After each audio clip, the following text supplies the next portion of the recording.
Happy Monday, May 2nd. We're into May already. Finally, it's going to start warming up here, it looks like, in this week's forecast, but still highs in the mid-60s and 30s overnight, high 30s into 40s overnight. But then it looks like we've got some 70s and 80s on the way. It's about time. It's going to start warming up here in the Midwest. Over the weekend, I went to a distillery here in the Midwest, in Peoria, Illinois, actually. I won't say which one yet. I'm still kind of talking to them about having a public meetup in June to where we can, a crypto meetup, freedom meetup, crypto meetup. They have a pretty cool outdoor space. They've got this upper level, it's all wide open concept. It's in an old building in the area, the distillery district, place where you used to have, a lot of distilleries in Peoria. Produced a lot of whiskey prior to Prohibition until the government put cities out of business. 1 in 3 people in Peoria were working in the alcohol industry, let's say, at one point. 1 in 3 people were employed by the alcohol industry. That's why they call it Whiskey City. And then you got Prohibition coming along and basically killed that entire industry. Killed it. Peoria was producing 40% of the nation's distilled spirits. 40% of the nation. Peoria, Illinois, little town. 100,000 right now. But it was booming. You might have heard the term, will it play in Peoria? And that was a term that goes back to the vaudeville days, where they had some kind of bawdy, funny theater in the Peoria area. It was like halfway between St. Louis and Chicago. And so for the big shows in Chicago and St. Louis, they wanted to know, is this show going to work? We don't know, and so they'd play it in Peoria because it was a good segment, a good slice of the different types of people who would watch these shows. And it was a good indicator of if it played in Peoria, it's going to play anywhere else in the country. And so that was kind of the thing. And I think Groucho Marx was the one that made it famous as, will it play in Peoria? But will it play in Peoria? And so it's always been a test market too, for a lot of products that roll out because of the just strata of people who are here. And then, I don't know, there goes Magic Mitch, Motivational Mitch just passed me in his ice skate. He's going to work. He's got stuff to do. He's going to build stuff. So anyway, you put a whole industry out of business.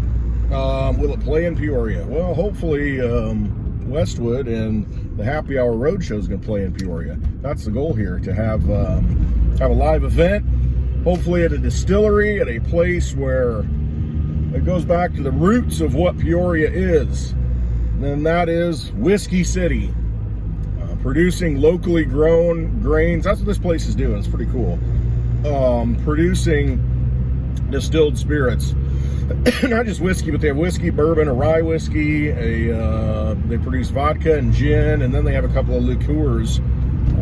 Coffee liqueur that's really good. And then like a ginger liqueur? Something like that. But Mitch and I went on Saturday for the tour. It was a good time, and then you got to test all the products. That's the fun part afterwards. And I really like the gin. It's one of the best gins I've ever tasted, and it's all organic grains locally from the area here in Illinois. It's really good. So I'm hoping to have an event there. We're gonna see how it goes. We just gotta kind of work that out. They're a newer distillery, so I'm still feeling it out, seeing what their requirements are. If I got to rent the space, that kind of thing. Just gonna find out though. I'm hoping to get an appointment here with the owner this week. I had some discussions with some of the staff on Saturday, but we got to talk to the big boy, see what we got. It'll be a good time. I would really love that. So we'll see. I'm shooting for June to have that, and I'll announce it as soon as I know. All right, enough talking about distilleries. We've got Amazon sales down, I think the slowest growth since 2001. We've got Netflix, people canceling subscriptions, Disney canceling subscriptions, and I think, all right, it's one of two things, or it's both. One, people don't have the money. They just can't buy anymore. They're just tapped out, even though, oh, the economy's strong. It's running red hot. We need to raise interest rates by 0.5 point. Because they flooded the system with money already. And that's what's causing the inflation. See, we're just seeing the after effects of it. It's already too late. They've already, it's like putting a bunch of fuel in a swimming pool, just filling it up, and now it's finally lit. The grill that was over here cooking, it's finally, the fuel that touched the flame, and now it's lighting up the pool, and the pool's on fire now. And there's no way to stop it because you just got to burn off all that fuel, all that money that's been created. There's nothing you can do. What are you going to have, a bucket brigade? No, but basically they're not doing that. They're saying, well, we're just not going to bring any more into the economy, or not as much. We're going to kill the loan rate, the ability to borrow money. We're going to reduce that 0.5 percentage point. We're going to call it more expensive to borrow money, so 0.5% more. And they're going to try and slow it down that way. I mean, you're still creating more money. The money's still out there. It's going to go somewhere. You've got supply chains that are broken. You've got product that's out there that everybody needs. So the price has to go up because there's less product available. There's just not... It's just ripe for inflation. I mean, these are rising costs and price inflation. I mean, we've had monetary inflation where they've created all the money, and now we're seeing the price inflation. We're seeing basically the price of everything go up because all of the money that's been created. And so I guess the question is it because of inflation that people are not subscribing to Netflix as much, not subscribing to Disney, not buying as much from Amazon? Is it because everything costs more money and therefore there's less in people's pockets and they have to cut back? Because that's the whole problem. You can have inflation, but if your wages keep up with it or outpace inflation, then you're fine. But right now you're not seeing that. What you're seeing is the cost of everything going up, but your wages aren't keeping up with that percentage. I mean, all you gotta do is look at the store. Dad, he's always telling me about the eggs. When he goes to Aldi, he always checks the price. And he checked it, and I mentioned this before, last year's like 95 cents a dozen. Then it's 119. Now it's 145. And it's 179. And just at Easter, he was saying, well, just in like a couple of weeks, it went from roughly 150 to 179 to 199 or 95 or something like that to 219, and now he says 279. So I mean, it's over $1 a dozen in the last month, well over. You're making omelets every day, it's going to cost you. I mean, if you need eggs, if you're thinking of your baker, or you're anybody, there's eggs in so many different things. All these things are going to roll through. And see, that's another cost increase. Think of mayonnaise producers. Everybody that needs to produce something using eggs, that cost is now starting to go up. So you're going to see the cost of those goods that require the eggs, month, 2 months down the road, whatever it is, as that works through the supply chain, cost of all that stuff's going to go up. So not only do you have problems with, the inflation of the money causing things to go up, now you've got issues, with the raw material that, for whatever reason are going up. Chicken shortage, chicken flu, kill all the chickens,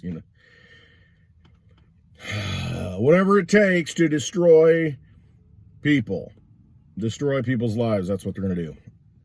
And that's where we're at. So it's either that the inflation is so high that people just can't afford it. They're just not keeping up with wages, or people are saying, you know what, we're done. You guys have done nothing but produce garbage, films. Not good for the local businesses, in the case of Amazon, and people are stopping their subscriptions. Disney, they don't like the behavior that Disney's had over the years, and people are starting to figure out what they've been doing, so they're canceling Disney subscriptions. Same with Netflix. They don't like the material, the content that they put out, and they think it's not good, so they're canceling. So I don't know what it is. It could be a combination of both, but it's happening. And that's where you're at. I mean, that is where we are. You're going to see, and then there's a spillover effect on that. If you're investing in Wall Street, those are some of the big stocks, Netflix and and Amazon. I mean, that's where a lot of the inflationary money, and that's why, inflation wasn't that bad for a while, because one, we exported it to China, and bought everything up from them, and they wanted money. They didn't care. They'll take whatever they can get to produce so they can bring their people out of poverty. So you had that issue, but you had inflation going into the stock market, and now if these stocks start losing money, I mean, everybody put their retirement in there, everybody just cost averaged in there every month, every 6 months, whatever, and put it in their funds. And now they're starting to see their statements, and they're going to say, wait a minute, I'm feeling like I'm losing here. So, well, guess what? I was going to get a motorhome and travel the country. I'm going to retire. And then you start thinking, oh, shoot, maybe I'll put those plans off, because I thought I was worth a lot more money. I thought I had more money in the market. Now that I look at my quarterly statement, whenever you look at it, I don't know, you start thinking, yeah, man, it's not such a good idea. Or maybe I'm going to have to downsize and, cut back. And so you're going to see those after effects, those spill-on effects because of that. It's just an unsound monetary system is really what it comes down to. When you have a debt-based monetary system, it has to constantly grow, because it has to pay off the debt that's attached to every dollar that's produced, or rather every Federal Reserve note that's produced. So basically what happens, the scam that we have, the U.S. Treasury will say, or the government will say, hey, we need to borrow this money. And whatever, they'll create bonds, and then the Fed will buy these bonds or these Treasury notes. And so they can create whatever they want out of the Treasury based on whatever Congress wants to do. But the thing is, they don't just create the money without interest attached at that point, which they could do. It's still inflationary, but they could just do that and say, hey, we're going to create dollars out of the Treasury. There's no interest attached. We're just going to create them. It's inflationary. Yeah. The more you create, the more the cost of things go up. However, they do something more insidious. No, they outsource it to a third party, Federal Reserve Bank. And so they'll create the notes, which could just as well be dollars that they put in circulation. Just throw it into circulation. Wouldn't need an income tax at that point, because there's no interest to pay back. Why do you need to tax people on it when you create whatever money you want? You're already taxing the people through inflation, through the creation of that money. See, that's the indirect tax. So now we get the indirect tax of inflation, one, and then two, we've got an income tax that we have to pay back based on how much and how hard we work. But there's no need to do that. Ah, yes, but here's that Federal Reserve thing. You create the notes out of the Treasury. Congress says, hey, yeah, we need more money. We're going to, go into debt more. And so, okay, vote it. Boom. They vote it, and they say, hey, we're going to borrow $1 trillion. So they create the $1 trillion notes, bonds, whatever you want to call it. And then the Fed says, okay, we'll buy them from you, if the market doesn't do it. But at this point, it's basically monetizing the debt. The Fed just buys it. And what do they buy it with? Buy it with dollars. Federal Reserve notes, rather. And then there's interest attached to it. There's interest attached to these notes that has to get paid back. So we're borrowing, essentially. It's like I create, an entity, Boss Hog, he's here and he says, hey, I need to fund this operation that I'm running, the boar's nest. And I will, I'll have my buddy over here, or my cousin over here, I'll have Lulu, my wife, over here, create a bank.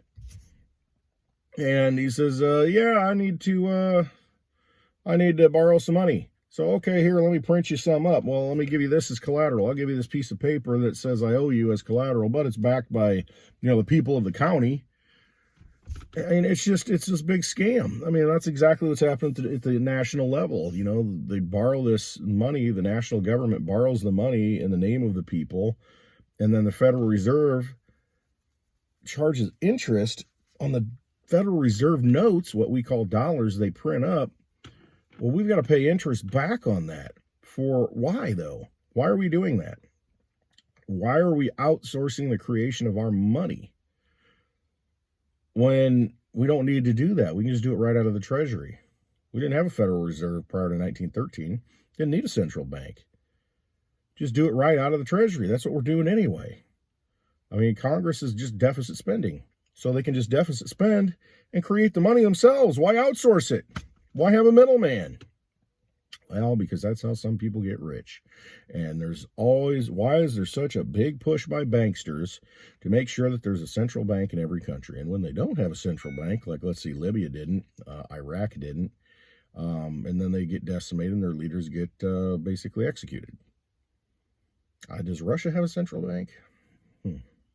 Interesting question.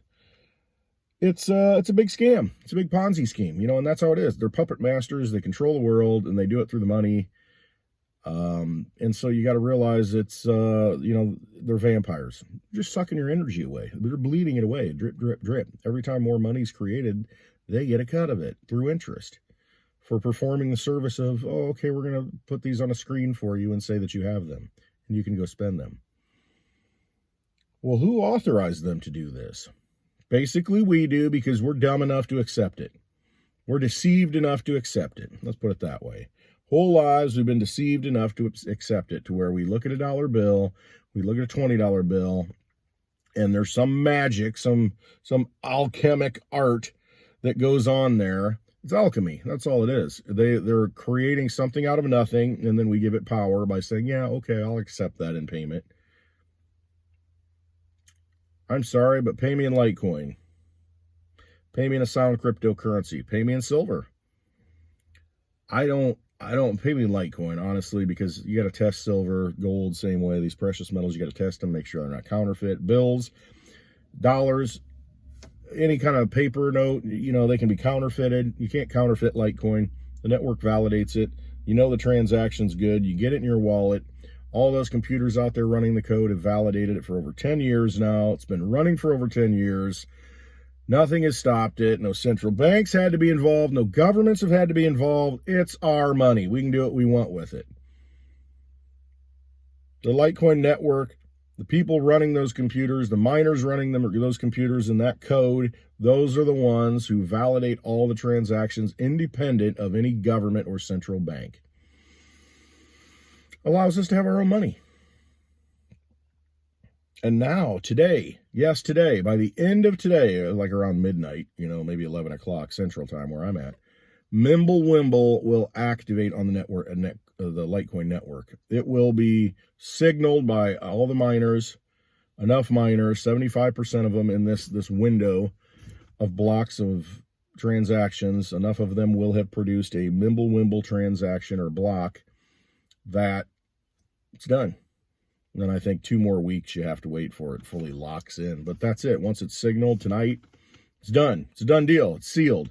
And now it's just another 2 weeks of waiting for it to just be completely etched forever, so to speak. But there's no more voting at that point. You know, they've voted. They've mined the blocks. They've signaled for it, the miners. And it's in place. And what does that mean? Probably one of the biggest upgrades ever to any blockchain, because it allows... Litecoin becomes sound money for the digital age. It allows fungibility, you know, interchangeable. That's all fungible means. And you know, I don't even want to get into that. That's a whole discussion. It's kind of a difficult concept to understand. But basically, it allows you to have confidential transactions with Litecoin. Doesn't matter what Litecoin you send, you don't know where it came from. So right now, okay, fungibility, basically it comes down to this. You got a $20 bill and you hand it to somebody and they accept it. They're like, okay, that's the same as any other $20 bill. Why not? Well, if you knew where that $20 bill had been, you might not accept it. You might have some moral obligation not to accept it, because you might say, oh my God, you know, that was used in sex trafficking. That was used in child trafficking. That was used in, as I get my channel banned, that was used in wars and fighting wars and drug deals and murders and payoffs and all kinds of bad things. And you might say, well, I don't want to touch that, like blood diamonds. You know, some people don't want the diamonds because people died in the process of getting those diamonds. Well, what if the same thing is true about the money you hold in your pocket, which it is? U.S. dollar has funded more wars than anything else. And then they worry about, you know, cryptocurrency being bad. So right now you'll take that $20 bill, even though it's, you know, stained in blood, figuratively, and maybe sometimes literally. You'll take it and you'll use it. Well, what right now the problem is with something like Bitcoin and Litecoin until now is you can track back through the blockchain where that came from. So if it hit a wallet at some point, went into some, you know, wallet that the FBI cracked down on, or, you know, they were involved in some sort of, you know, whatever it may be, criminal activity, you might say, oh man, that was some of the Bitcoin that went through there, and they held that in their wallet, and then they sent that. I feel like I shouldn't be involved in something like that, when it really doesn't matter. But it does matter to some people, and it does matter to governments and exchanges, and they may block those transactions from those wallets because they say, no, that's been used in nefarious activity, and if you're dealing in those Bitcoins, then those cryptos, and we're going to freeze that. Or they may allow you to transfer it in and then freeze it while it's in their exchange. See, that's what Mimblewimble, that's what confidential transactions solve. Because I can hold it in my wallet, somebody can hold it in their wallet, and they can send it to me using Mimblewimble, the extension block that's now becoming active on the Litecoin blockchain. They can send it on that, let's say, sidecar. You see the motorcycles? That's the block, the motorcycle. Then you got a sidecar now, it's Mimblewimble going along for the ride. Actually adds more space to the blockchain so it can expand more. But you've got the ability now to say, I want to make this a Mimblewimble block. So it puts it in there, and, it kind of, I don't want to say it mixes it. It keeps it confidential. It's like, hey, you've got a, let's call it, you got money with a band around it in cash. In the main little motorcycle block, Litecoin block, here it is. Here's the cash, and you can see where it's going. You're handing it off to the motorcycle, or handing it off to the next person. You put it in Mimblewimble, and it's like putting it in an envelope. You can't see through, and you put it off to the side, and nobody really, it's not tied to that main block, and so nobody knows what wallet it came from. Not the best example, but it's like, passing cash to somebody, wide open where everybody can see it, or passing some cash inside of a white envelope where nobody can see it, but also cloaking yourself in the process so they don't know it came from you. You're wearing a ski mask. I know, right? Sounds criminal. But no, it gives you a level of anonymity. It gives you some confidentiality. You don't want to be carrying stacks of cash around. Why would you want to be showing people how much is in your Litecoin wallet and showing how much that you're spending with people? I mean, it just opens you up to being a target. You got some people out there with a lot of Litecoin, a lot of Bitcoin. And if they start moving it from their wallet and then they spend that, from a wallet that's got, you look at some of these wallets, I mean, they got millions and millions of dollars in cryptocurrency in them. And you can go see that on the blockchain. Well, God, you don't want to move it from that wallet and send it to somebody, and they're going to know how much you have, and they'll be like, oh, this guy's got, 1,000 Bitcoin. That guy's in trouble. He's a target. You don't want to be a target. And so Mimblewimble allows you not to be a target. It's a big deal. It's a big upgrade. Litecoin is so undervalued, most undervalued digital asset right now, and only so long. I think Litecoin Underground put out a tweet. He said, that everything rebalances itself ultimately. And that's exactly what happens. I mean, that's what you have with lightning.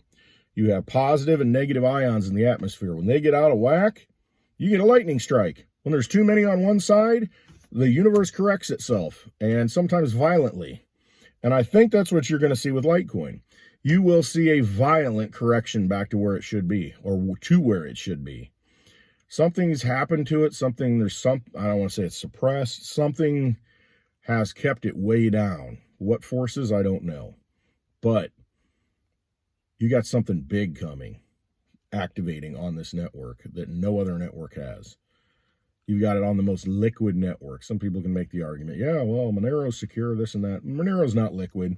Monero, you can't, great coin, but it's not liquid. You can't get it on any ATM.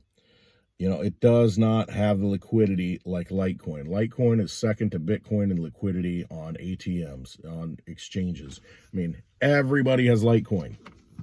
You can get rid of it, buy it anywhere. And to make that have the ability to have a private transaction, a confidential transaction, that's a big deal. It's a huge deal. So you're going to see a violent return to normal, where it should be, what really normal should be. It's undervalued, most undervalued digital asset out there. And the time has come, years of planning for this upgrade. Long-term thinking with Litecoin. It's not just, shoot from the hip like some of these, You see Solana down again, but there's a lot of money in it, and it barely moves down. It should crash, but it doesn't, because there's a lot of Wall Street money involved in it. Litecoin, for what it's doing, in opposition to something like Solana and to other blockchains that freeze up, that have issues, Litecoin has never had that issue, just keeps on running and running and running and running and running. Always the transactions go through, and now you're going to have confidential transactions. Absolute no-brainer. If you're involved in cryptocurrency at all, you need to look at Litecoin. You really do. You really do. You will have a violent reaction at some point, and it'll be like lightning striking. Really will. And you're going to wish you had some. But there's been plenty of time. Plenty of time to accumulate. So get up on it. Get educated on it. Oh, she's coming to life. She's like, I want to go outside. I want to get out of here. All right, it's time for me to get out of here. I appreciate everything you've done, all the energy that you've given to watching this. And, give me a thumbs up if you want. And I appreciate that. That helps. Leave a comment. That does help. That helps other people find it. Do me a favor and hit that notification bell. And then that way, every time I make a video, you'll get notified. And if you like listening to what I have to say, I try and do it every day, every morning, and put a video out on the weekdays. Not so much on the weekends. I'm really busy. Got my hands full with that and other things. Stinker. But no, I do. I appreciate your energy, and I appreciate that you watch this. It's important. Look into Litecoin, though. I mean, honestly, I just look into Litecoin. Way undervalued. Only 4 times as many as Bitcoin does. Everything Bitcoin does. Has a fixed supply just like Bitcoin, just 4 times as many. But the price does not reflect that by any means. And you've got something that Bitcoin can't do coming to Litecoin here in a matter of days. And that's confidential transactions, to where you can have some privacy with your money. Big deal. Huge deal. So anyway, enough of that. Hope you have a wonderful day. Love you all. And trust yourselves. Trust your instincts. If you think you should probably do it, then you should probably do it. Listen to yourself. You got the answers already inside of you. Okay? All right. Have a wonderful day.